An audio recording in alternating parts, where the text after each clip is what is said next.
कहानी की शुरुआत होती है एक गांव से। नाम था धारपुर। उस गांव में एक 300 साल पुराना कुआं था। लोग कहते थे हर आधी रात उस कुएं के अंदर से एक रोती हुई लड़की की आवाज सुनाई देती थी। लेकिन एक बात सबको हैरान करती थी, गांव में जो भी लड़का उस कुएं का पानी पीता 3 दिन के अंदर वो गायब हो जाता है। न लाश मिलती न आवाज। इसी गांव में शहर से एक लड़का आया था, रवि।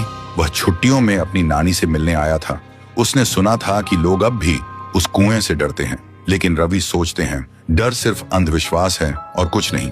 एक दिन धूप में घूमते हुए रवि को प्यास लगी और बिना किसी से पूछे वो सीधा उस श्रापित कुएं से पानी पीने चला गया। जैसे ही रवि ने कुएं में झांका, उसकी आंखों के सामने कुछ सुनहरा चमका और पानी में एक लड़की का चेहरा दिखाई दिया, रोता हुआ, आंसुओं से भरा हुआ। रवि घबरा गया और तुरंत वहां से भाग गया। उस रात उसे नींद नहीं आई। हर वक्त लगता कोई उसे देख रहा है और बुला रहा है। अब उसे भी डर लगने लगा था।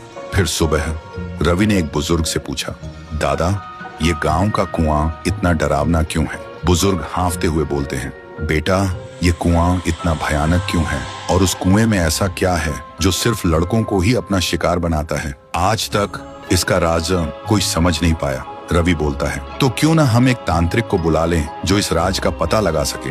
फिर गांव के सभी लोग इकट्ठा होते हैं और एक तांत्रिक को भी बुलाया गया था। तांत्रिक आंखें बंद करता है और कांपते हुए कहता है, ये तो बहुत ही भयानक है। कुएं के अंदर जो भी है वो मेरे बस के बाहर है। और वो तांत्रिक तुरंत गांव छोड़ के चला जाता है। गांव वालों के चेहरे पे डर और गहरा हो जाता है। लेकिन रवि के मन में अब सवाल उठते हैं, उस दिन मैंने जो देखा, क्या वो सिर्फ मेरा वहम था?